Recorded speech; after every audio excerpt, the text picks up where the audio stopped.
बच्चों, आज के क्लास में हम लोग जेई मेंस का न्यूमेरिकल पढ़ेंगे। जेई मेंस में आए हुए न्यूमेरिकल्स को करेंगे, देखेंगे रे ऑप्टिक्स पर। बहुत ही इंपॉर्टेंट क्लास है क्योंकि थ्योरी में इसमें हम लोग समझाएंगे भी थ्योरी को। जैसे कि यह 2017 मेंस में आया हुआ क्वेश्चन है। क्वेश्चन क्या है? तो एक डाइवर्जिंग लेंस है। डाइवर्जिंग लेंस कॉनकेव लेंस होता है जनरली। फोकल लेंथ है 25 सेंटीमीटर। यह जो है वह 15 सेंटीमीटर दूर रखा गया है कन्वर्जिंग लेंस से। तो कन्वर्जिंग लेंस से 15 सेंटीमीटर दूर ले लिए। कन्वर्जिंग लेंस का फोकल लेंथ 20 सेंटीमीटर दिया हुआ है। तो बताना है हम लोग को लोकेशन इमेज का।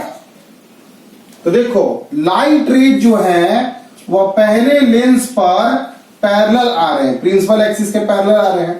पैरेलल रेज आने का मतलब कि वह जो है इन्फिनिटी से आ रहे हैं। तो इन्फिनिटी से आने, देखो यह डाइवर्जिंग है तो रेज जो होंगे वह डाइवर्ज कर जाएंगे। डाइवर्ज कर गया। तुम लोग सभी बच्चे जानते होंगे कि U अगर इन्फिनिटी होगा तो इमेज फोकस पे बनता है। इसको पीछे ट्रेस करेंगे तो यहाँ पे इसके फोकस पर इमेज बनेगा। इसका फोकस कितना आएगा? 25 सेंटीमीटर, यानी इससे 25 सेंटीमीटर डिस्टेंस पर इमेज बनेगा। पहला लेंस के द्वारा बनाया गया इमेज दूसरे के लिए ऑब्जेक्ट का व्यवहार करता है। तो ध्यान दो, इन्फिनिटी से लाइट रेज आया, उसका इमेज बना बाबू कहाँ? तो फोकस पर। तो U के जगह अब यहाँ पे इसके लिए देखोगे कन्वर्जिंग लेंस के लिए, तो अगर हम कन्वर्जिंग लेंस ले लें तो कन्वर्जिंग लेंस के लिए अब कितना डिस्टेंस पे ऑब्जेक्ट हो गया? 25 और 15 40। तो U के जगह हो गया -40 सेंटीमीटर। इसके द्वारा बनाया गया इमेज इसके लिए ऑब्जेक्ट का व्यवहार किया। क्वेश्चन पढ़कर डायग्राम बना लिए। पहले इन्फिनिटी से लाइट रेज आ रहा है, पैरेलल लाइट आ रहा है तो इन्फिनिटी से आ रहा है। उसका इमेज बाबू को यहाँ पे डाइवर्जिंग लेंस के फोकस में बन रहा है जो कि 25 सेंटीमीटर दूर है। तो 25 और 15 40 इसके लिए ऑब्जेक्ट डिस्टेंस हो गया। F तो +20 है कन्वर्जिंग के लिए। तो 1/v -1/u 1/f लिख देंगे।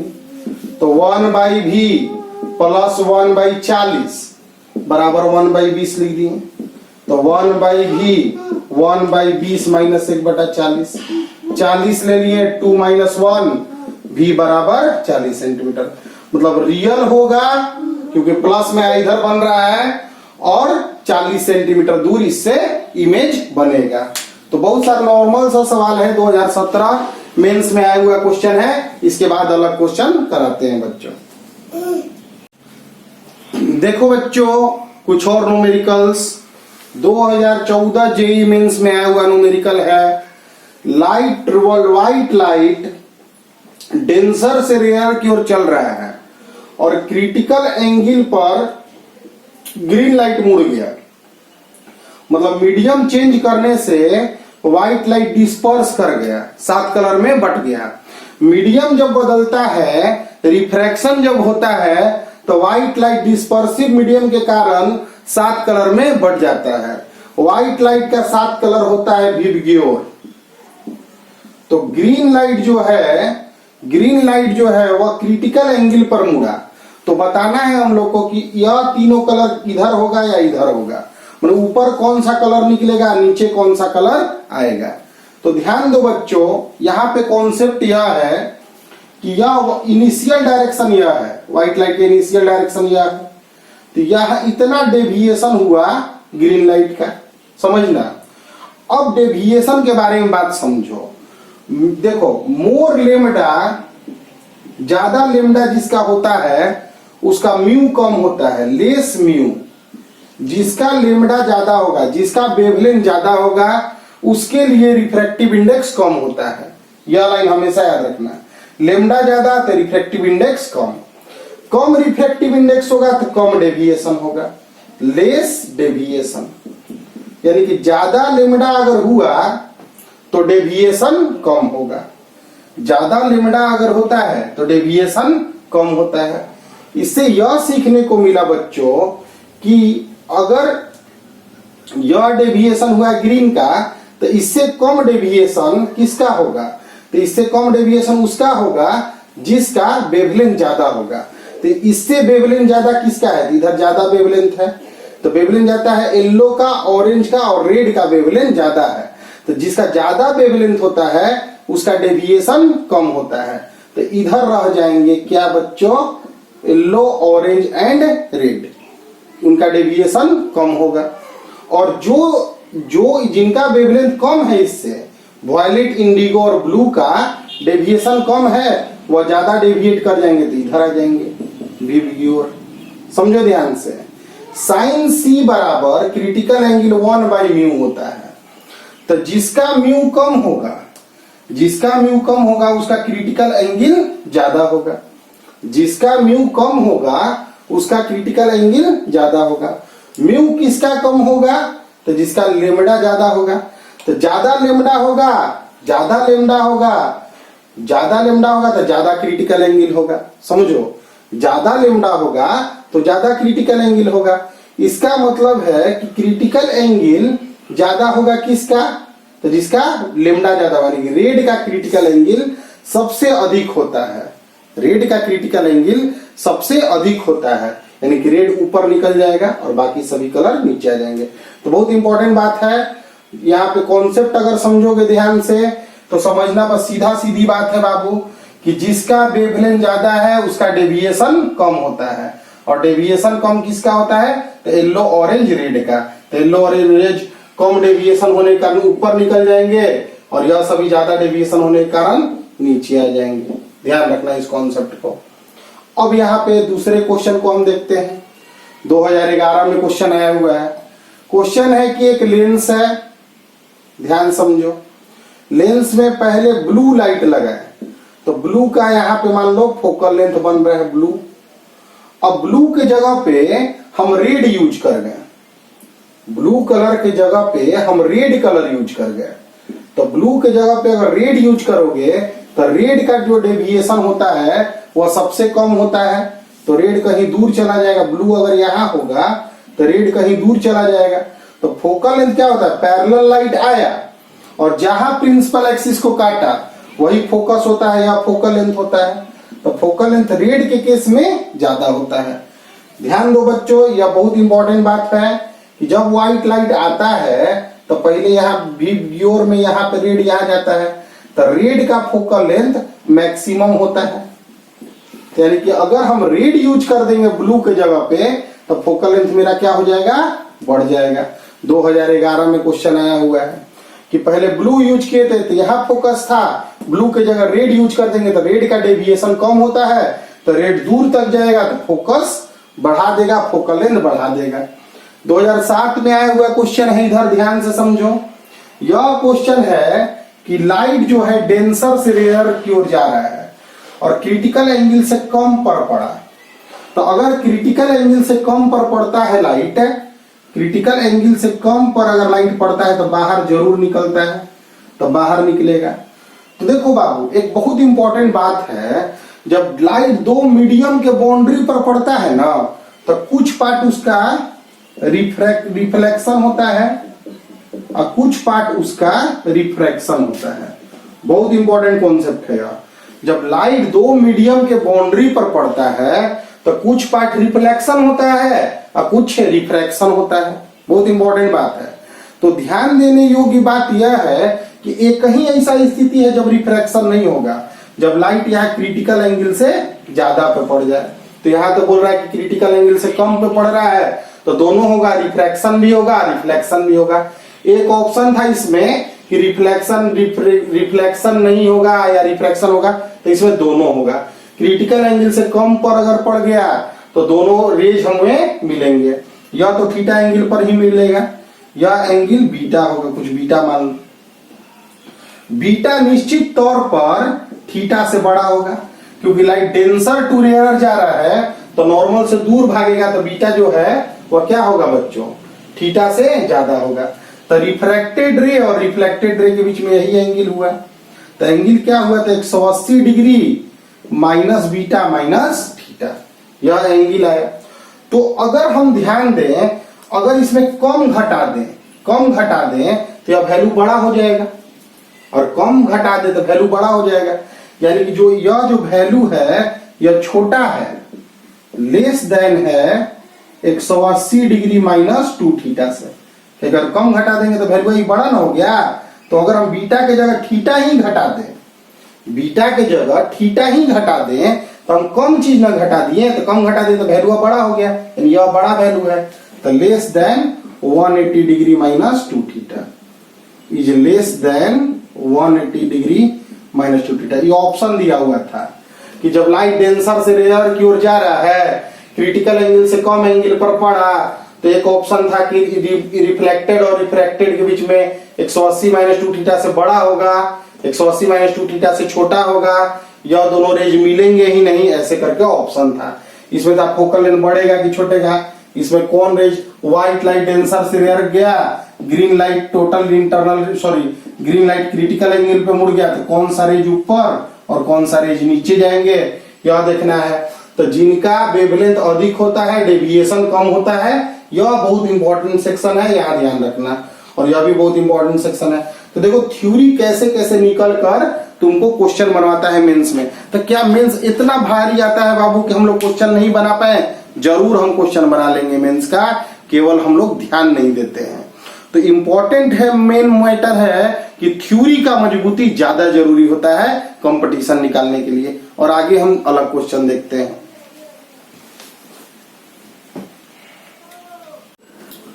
तो देखो बच्चों, फिर से जेईई मेंस का क्वेश्चन पे, यह एक प्लेनो कॉन्वेक्स लेंस है, फोकल लेंथ है 15 सेंटीमीटर, और यहां पर 20 सेंटीमीटर डिस्टेंस पे एक ऑब्जेक्ट रखा हुआ है, और इसका फाइनल इमेज पोजीशन हमें बताना है। तो इस फिगर को देखने से तुम्हें यह आइडिया तो लग गया होगा कि इसमें यह लेंस प्लस मिरर का कॉम्बिनेशन है, लेंस प्लस मिरर का यह कॉम्बिनेशन है बच्चों। तो अगर पावर इक्विवेलेंट जैसा हम लोग लिखते थे, तो lens plus mirror plus power, lens का, क्योंकि रे जाएगा पहले लेंस से, फिर मिरर से, फिर लेंस से। तो अगर हमको इस क्वेश्चन को बनाना होगा, तो हम जानते हैं कि जो फाइनल सिस्टम बिहेव करता है वह मिरर का व्यवहार करता है। तो -1/f इक्विवेलेंट लिखेंगे, यहाँ 1/f, और यहाँ मिरर का तो इन्फिनिटी फोकल लेंथ है। कैसे जाने? तो प्लेन मिरर है, और यहाँ 1/f। तो यहाँ पे आ गया बाबू -1/f ही, तो 2/f आ गया। तो f ही आ गया f/2, मतलब 15/2 सेंटीमीटर माइनस में इक्विवेलेंट फोकल लेंथ हम ला दिए। अब मिरर का व्यवहार कर रहा है, तो लिखेंगे 1/v plus 1/u 1/f। Mirror formula इसलिए यूज कर रहे हैं क्योंकि इक्विवेलेंट जो होता है वह मिरर का व्यवहार करता है। तो 1/v -1/20 और -2/15, यहां से भी बाबू आगे सोल्व कर लेना। तो देखो मेंस 2006 में यह क्वेश्चन आया है। तो अगर थ्योरी का अच्छा जिसे नॉलेज है, क्या यह क्वेश्चन नहीं बना के आएगा? जरूर बना के आएगा। अब इस क्वेश्चन को देखो, 2014 में मेंस में पूछा गया कि कॉन्वेक्स लेंस है, फोकल लेंथ उसका f है एयर में, रिफ्रैक्टिव इंडेक्स 3/2 दिया है। जब उस लेंस को हम लिक्विड 1 में डालते हैं जिसका रिफ्रैक्टिव इंडेक्स 4/3 है, तो हमारा फोकल लेंथ f1 हो जा रहा है। और इसी को अगर हम इसी लेंस को लिक्विड 2 में डाल रहे हैं, जब जिसका रिफ्रैक्टिव इंडेक्स 5/3 है, तो फोकल लेंथ f2 हो जा रहा है। तो f में, f1 में और f2 में रिलेशन चाहिए। तो 1/f लिखोगे तो μl -1 1/r1 -1/r2, 1/f1 लिखोगे मैंने पहला लिक्विड में, तो यहाँ रिफ्रैक्टिव इंडेक्स लेंस का, और रिफ्रैक्टिव इंडेक्स पहला लेंस का पहला लिक्विड का रिफ्रैक्टिव इंडेक्स से डिवाइड होगा। क्योंकि यहाँ जो म्यू होता है ना, वह एक्चुअली रिलेटिव म्यू होता है, refractive index of lens divided by refractive index of medium. जब मीडियम 1 में लिक्विड 1 में डाल दिए तो यहाँ लिक्विड 1 के रिफ्रैक्टिव इंडेक्स से डिवाइड होगा 1/R1 - 1/R2। अब देखो इन दोनों को अगर डिवाइड करते हो तो यह तो कैंसिल हो जाएगा, इस सब का वैल्यू दिया है तो F1 और F के बीच में रिलेशन पता चल जाएगा। 1/F2 निकालना होगा तो μL μL2 - 1/R1 - 1/R2।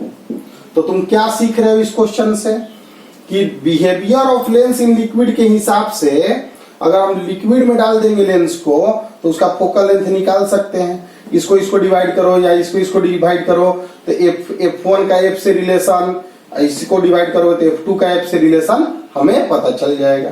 तो यह क्वेश्चन आया था, रिलेशन का 4 ऑप्शन था। तो हम डाटा बता रहे कि कैसे क्वेश्चन बनता है, बनाना आज तुम लोगों का काम है। इस क्वेश्चन को देखो, एक कार है, कार फर्स्ट और यहाँ कार सेकेंड है।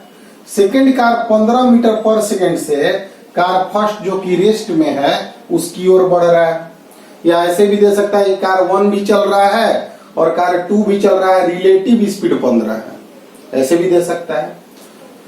जब कार 1 के एक मिरर है कॉन्वेक्स, यहाँ पे एक कॉन्वेक्स मिरर है कार 1 में, तो कार 1 के मिरर में कार 2 का इमेज बनेगा, कार 1 के मिरर में कार 2 का इमेज बनेगा। और चूंकि कार 2 चल रहा है तो इमेज भी चलेगा, तो इमेज स्पीड बताना है। तो देखो बच्चों, पहले u के जगह तो -280 सेंटीमीटर है, f के जगह +20 सेंटीमीटर है, पहले बाबू v निकाल लेना, ठीक है। और इमेज अगर ऑब्जेक्ट मूव करे स्फेरिकल मिरर के पास तो इमेज स्पीड का फॉर्मूला होता है बच्चों, इमेज स्पीड बराबर होता है -v² इंटू ऑब्जेक्ट स्पीड। और हमें बच्चों u पता है, v हम निकाल चुके हैं, लेंस का फॉर्मूला लगा के 1/v + 1/u बराबर 1/f से, और v निकाल दिए हैं, u हमारा पता है, ऑब्जेक्ट स्पीड मेरा 15 दिया हुआ है, तो इमेज स्पीड भी हम लोग निकाल लेंगे।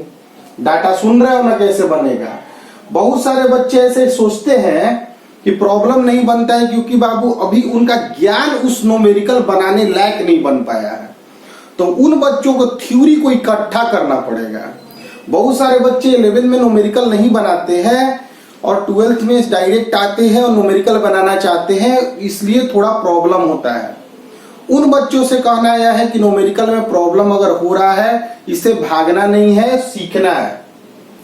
बहुत सारे बच्चे सोच रहे हैं कि सर आप बता रहे हैं तो समझ जा रहे हैं, बाकी नहीं समझ पा रहे हैं। ठीक है बच्चों, जो हम बना रहे हैं उसी से सीखो, थोड़ा थोड़ा ज्ञान अर्जित करो, धीरे धीरे बनने लगेगा। अगर कोई सी चीज में तुम पीछे हो तो धैर्य रखना पड़ेगा, लेकिन संकल्प के साथ मेहनत करते रहना पड़ेगा। आगे क्वेश्चन अलग बता रहे हैं, ध्यान दो।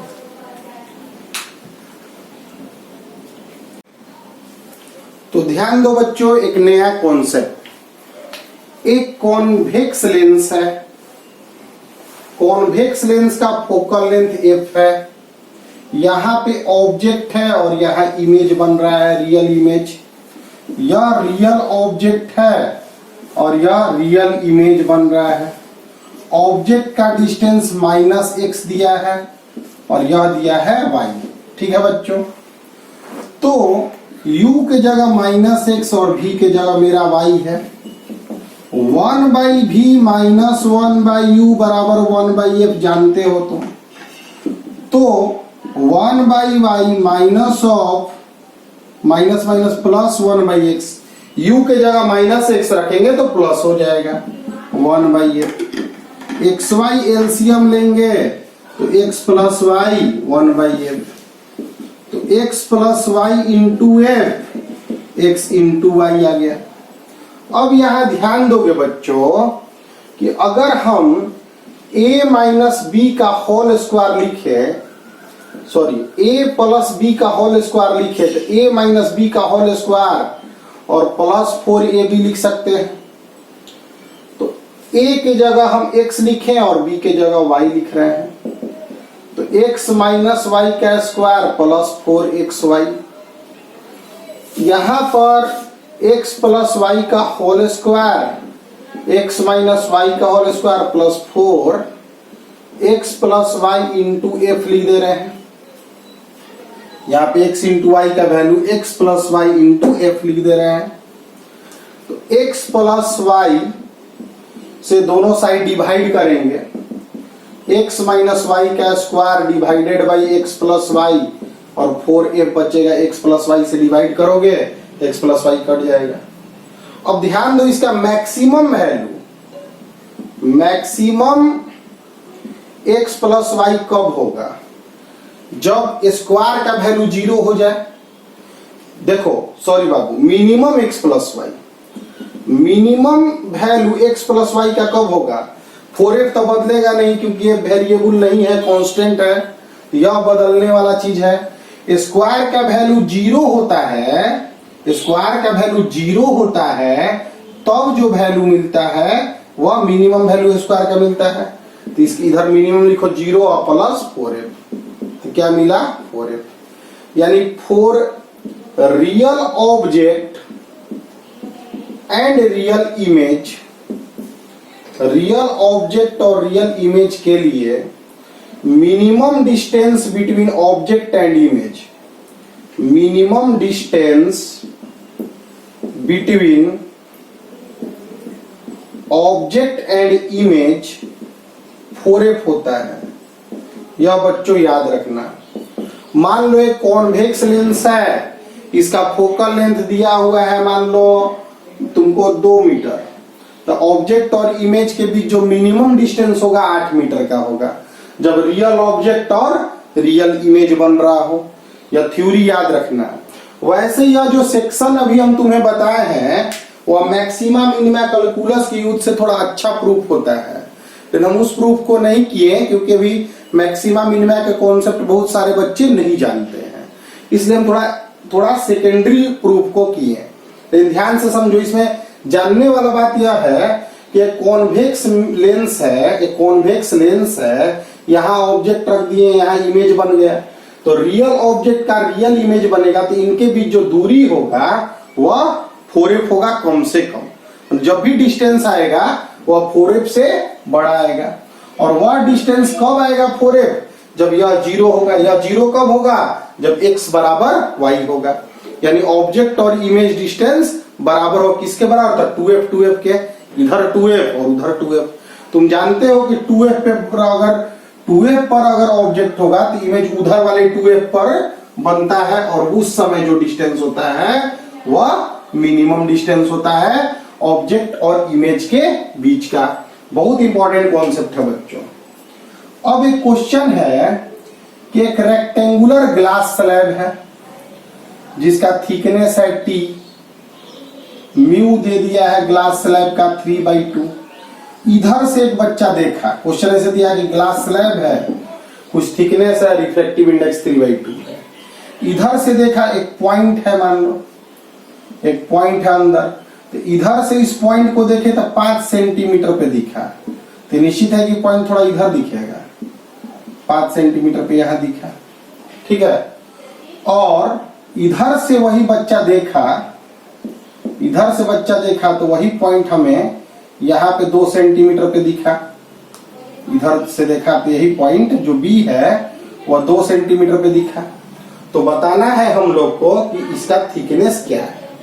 क्वेश्चन समझो, एक रेक्टेंगुलर ग्लास स्लैब था जिसका रिफ्रैक्टिव इंडेक्स 3/2 था, उसका कुछ थिकनेस था, उसके अंदर कोई पॉइंट था, इधर से देखने पे वह पॉइंट 5 सेंटीमीटर पे दिखा और इधर से देखने से वही पॉइंट 2 सेंटीमीटर पे दिखा।